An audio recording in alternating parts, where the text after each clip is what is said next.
ಭಯಂಕೇಶ್ವರ ದೇವಸ್ಥಾನಕ್ಕೆ ನಾವು ಮೊದಲ ಬಾರಿಗೆ ಇಲ್ಲಿ ಬರುವುದು. ನಾವು ನೆರೆಹೊರೆ ತುಂಬೆಯವರಾಗಿದ್ದರೂ ನಾವು ಕೇಳಿದವರದ್ದು ಇಲ್ಲಿ ಬರುವಂಥ ನಮಗೆ ಅನುಗ್ರಹ ದೇವರ ಕಡೆಯಿಂದ ಬರಲಿಲ್ವ ಗೊತ್ತಿಲ್ಲ. ಇವತ್ತು ನಾವು ರಜೆಯ ಸಮಯ, ಅದಕ್ಕೆ ಸರಿಯಾದ ಅದು ಯುಟಿಲೈಸ್ ಆಗಬೇಕು.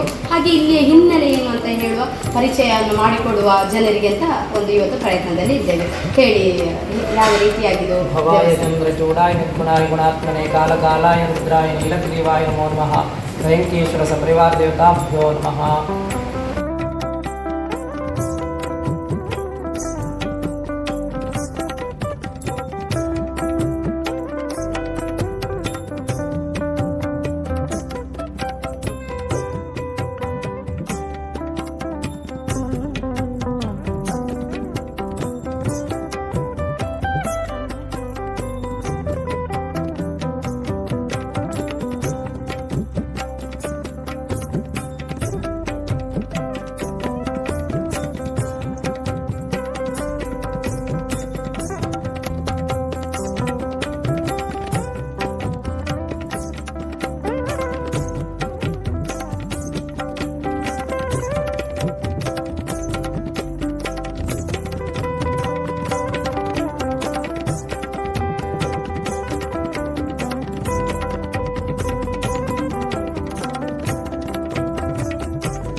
ನಮಸ್ತೆ.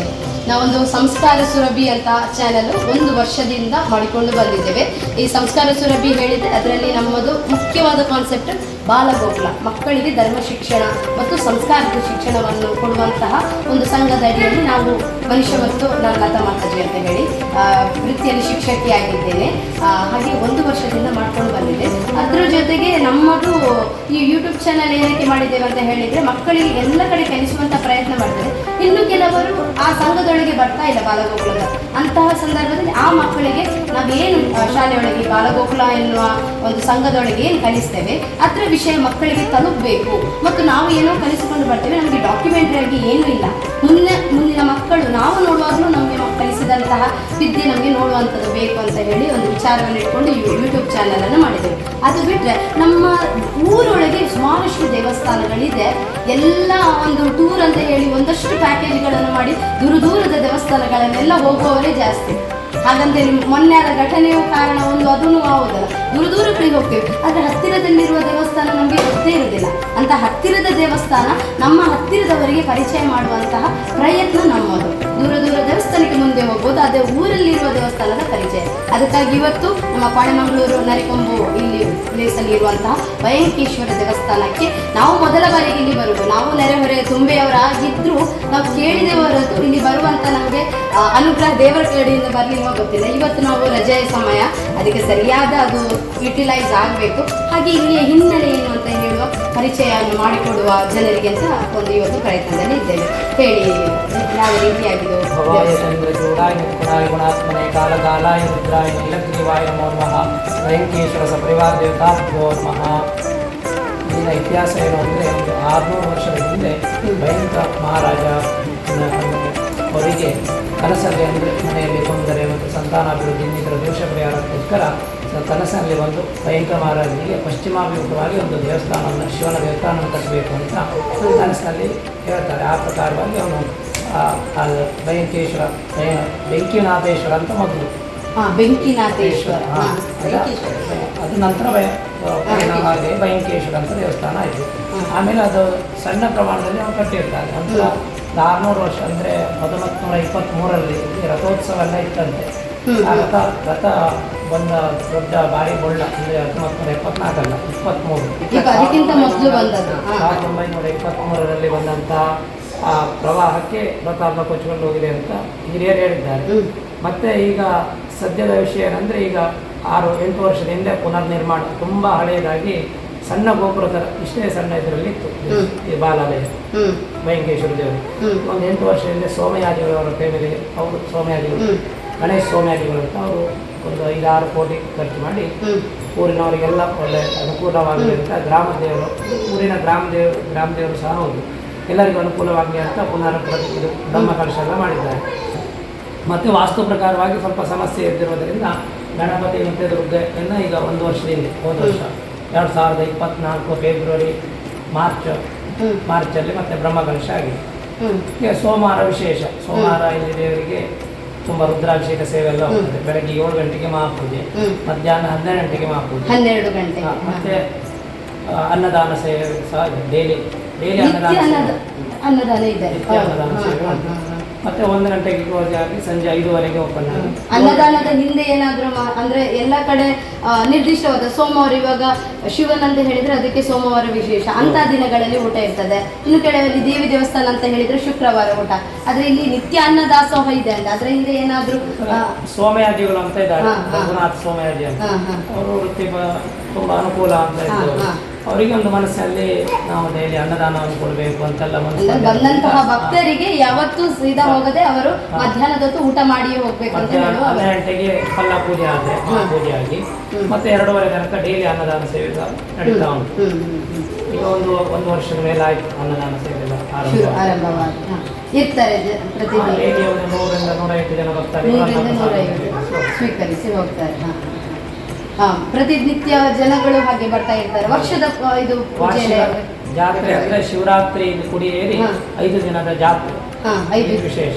5 ದಿನ ಮತ್ತೆ ವರಮಹಾಲಕ್ಷ್ಮಿ ಪೂಜೆ ಮತ್ತೆ ಶಿವರಾತ್ರಿ ತುಂಬಾ ವಿಶೇಷ. 5 ದಿನದ ಜಾತ್ರೆ ಇರ್ತದೆ. ಮತ್ತು ಭಜನೆಗಳಲ್ಲಿ ನೋಡಿದ್ವಿ, ಭಜನೆ ಸೇವೆಗಳು ಪ್ರತಿ ಸೋಮವಾರ 6ರಿಂದ 7 ತನಕ ಭಜನೆ ಊರಿನ ಭಕ್ತಾದಿಗಳಿಂದ ಭಜನೆ ಸೇವೆಯನ್ನು ಮಾಡ್ತಾರೆ.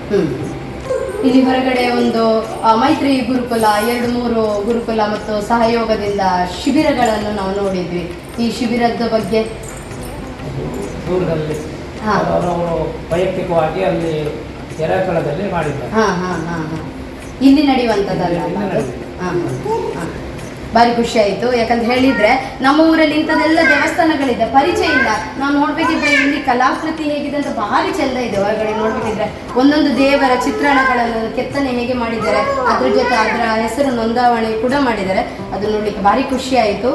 ಇನ್ನಷ್ಟು ಜನ ಊರಲ್ಲಿ ಇದ್ದವರು ಬರಬೇಕು, ನಮ್ಮ ದೇವಸ್ಥಾನಗಳನ್ನೆಲ್ಲ ನೋಡಬೇಕು. ಇಂತಹ ಕೆತ್ತನೆ, ಅಲ್ಲಿ ಮೇಲ್ಛಾವಣಿ ಕೆತ್ತನೆ ಕೂಡ ಹಾಗೆ ಭಾರಿ ಸುಂದರ ಕೆತ್ತನೆಯನ್ನು ನಮಗೆ ನೋಡಲಿಕ್ಕೆ ಸಿಗ್ತದೆ. ಹಾಗೆ ಪುರೋಹಿತರು ನಮಗೆ ಚುಟುಕಾಗಿ ಭಾರಿ ಚಂದದಲ್ಲಿ ಹಿಂದಿನ ಕಾಲದಿಂದ ಈ ಕಾಲದವರೆಗೆ ಯಾವ ರೀತಿಯಾಗಿ ದೇವಸ್ಥಾನ ಬೆಳವಣಿಗೆ ಆಗ್ತಾ ಬಂತು, ಏನೆಲ್ಲ ಆಯಿತು, ಅದರ ನಡುವಲ್ಲಿ ನೆರೆ ಬರುವಾಗ ಯಾವ ರೀತಿ ಆಯಿತು, ಅದರ ನಂತರ ಇದರ ಪೋಷಣೆಯನ್ನು ಯಾರು ಮಾಡಿದರು, ದೇವಸ್ಥಾನವನ್ನು ಉನ್ನತೀಕರಣ ಯಾವ ರೀತಿ ಆಯಿತು ಅಂತ ಎಲ್ಲ ಚೆನ್ನಾಗಿ ನಮಗೆ ವಿವರಣೆ ನೀಡಿದ್ದೀರಿ. ಧನ್ಯವಾದಗಳು ಶ್ರೀಮಾನ್ಯ. ಪಶ್ಚಿಮಾಭಿಮುಖವಾಗಿ ಶಿವನ ದೇವಸ್ಥಾನಗಳು ತುಂಬಾ ಕಡಿಮೆ. ಪಶ್ಚಿಮಾಭಿಮುಖವಾಗಿ ನೇತ್ರಾವತಿ ನದಿಯ ತಟದಲ್ಲಿ ಅದು ಭಯಂಕರನಿಗೆ ಕನಸಲ್ಲಿ ಪಶ್ಚಿಮಾಭಿಮುಖವಾಗಿ ಕಟ್ಟಿಕೊಡ್ಬೇಕು ಅಂತ ಕನಸಲ್ಲಿ ಬಂದಿತ್ತು. ಆ ಪ್ರಕಾರವಾಗಿ ಪಶ್ಚಿಮಾಭಿಮುಖವಾಗಿ ಕಟ್ಟಿದ್ದಾರೆ. ಅದಿಲ್ಲಿ ವಿಶೇಷ, ಎಲ್ಲೂ ಸಹ ಇಲ್ಲ ಪಶ್ಚಿಮಾಭಿಮುಖವಾಗಿ ತುಂಬಾ ಕಡಿಮೆ. ಅಂದ್ರೆ ಅದೇ ವಿಶೇಷವಾಗಿರುವ ಲಿಂಗ ಅಂದ್ರೆ ನೇಪಾಳದಿಂದ ಆಗಿನ ಕಾಲದಲ್ಲಿ ಕುದುರೆಯಲ್ಲಿ ಆ ಲಿಂಗವನ್ನು ತಂದು ಪ್ರತಿಷ್ಠಾಪನೆ ಮಾಡಿದ್ದಾರೆ ಅಂತ ಹೇಳಿದ್ದಾರೆ. ಲಿಂಗ ಎಲ್ಲ ಲಿಂಗ ದೊಡ್ಡದಿರ್ತದೆ, ಆದ್ರೆ ಇಲ್ಲಿ ಲಿಂಗ ಊರಿನದ್ದು ಇಲ್ಲಿ ಹೊರವರ್ನವರದ್ದು ಕಾರ್ಕಳದ್ದು ಈ ಥರದ್ದು ಯಾವುದಲ್ಲ. ಹಾ. ನೇಪಾಳದಿಂದ ತರುವುದಾದ್ರೆ ಕಸಾರಗಳು ತುಂಬ ಆ ಹೌದು. ಕಾಲದಲ್ಲಿ ಆ ಕಾಲದಲ್ಲಿ ನಮ್ಮ ರಾಜರ ನಂಟು ಹೇಗಿತ್ತು ಅನ್ನೋದನ್ನು ಇದು ತಿಳಿಸ್ತದೆ. ಯಾಕಂತ ಹೇಳಿದ್ರೆ ಊರಲ್ಲಿ ನಮ್ಗೆ ಹೆಚ್ಚಿನ ಕಡೆ ಇದು ಕಾರ್ಕಳದಿಂದ ಕೆತ್ತನೆಯವರು ವಾಸ್ತುಶಿಲ್ಪಿಗಳು ನಮ್ಮ ದೇಶದಲ್ಲಿ ಎಷ್ಟೋ ಮಂದಿ ಇದ್ದಾರೆ. ಹಾಗಿದ್ದಾಗ ಆ ಭಯಂಕ ಮಹಾರಾಜರು ಆ ನೇಪಾಳದಿಂದ ತರಿಸ್ಬೇಕಿದ್ರು ಅದರಲ್ಲೂ ಸಹ ಏನಾದರೂ ಉದ್ದೇಶ ವಿಶೇಷವಾದದ್ದೇನಾದ್ರೂ ಇರ್ತದೆ. ಮತ್ತು ನಮಗೆ ಆ ದೇಶದ ನಡುವಿನ ನಂಟು ಅದರಲ್ಲಿ ತಿಳಿದು ಬರ್ತದೆ ಖಂಡಿತವಾಗ್ಲು. ಅದೊಂದು ಮತ್ತೆ ಪಶ್ಚಿಮಾಭಿಮುಖವಾಗಿ ಅದು ಹೌದು. ನಾವು ಇವಾಗ ಆಲೋಚನೆ ಮಾಡಿದ್ರೆ ಅದು ಗೊತ್ತಾಗೋದು. ಇಲ್ಲಂತಾದ್ರೆ ಪಶ್ಚಿಮಾಭಿಮುಖವಾಗಿರುವುದು ತೀರಾ ಕಡಿಮೆ. ಈಗ ನಾವು ನೆನಪು ಮಾಡ್ಕೊಂಡು ಹೋದ್ರೆ ಬೇರೆ ಬೇರೆ ದೇವಸ್ಥಾನವನ್ನು ಆಗ ಗೊತ್ತಾಗ್ತದೆ, ಹೌದಲ್ಲ ಇದು ಸ್ವಲ್ಪ ವಿಶೇಷ ಅಲ್ಲ. ಇಲ್ಲಂತಾದ್ರೆ ಸೀದಾ ನಾವು ಏನು ಮೆಟ್ಲಿದೆ ಅದಕ್ಕೆ ತಡ್ಡಿಯಾಗಿ ಪುಡಿ ಆಡ್ದ ಬರ್ಪಣಿ ಬಲ್ಪ ಅಂಚನೆ ಬರ್ಪ ಗೊತ್ತಾಗಲಿ ಭಟ್ರು ಪಂದಾನಾಗ ಗೊತ್ತಾಗ ವಿಚಾರ. ಧನ್ಯವಾದ ವಿಷಯ.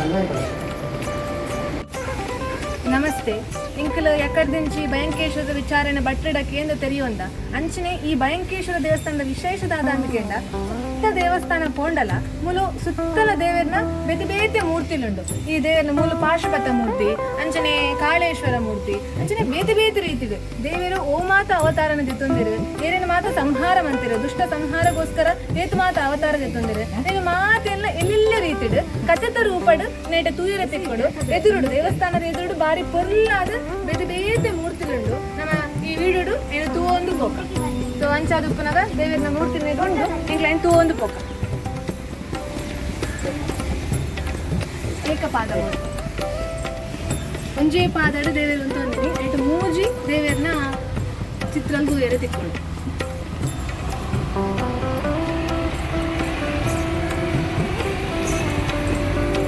ಕಂಕಾಳ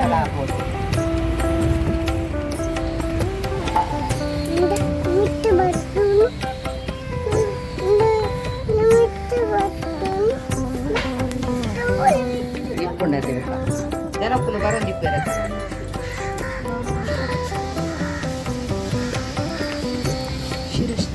ಶಿರ ಕೈಯಲ್ಲಿ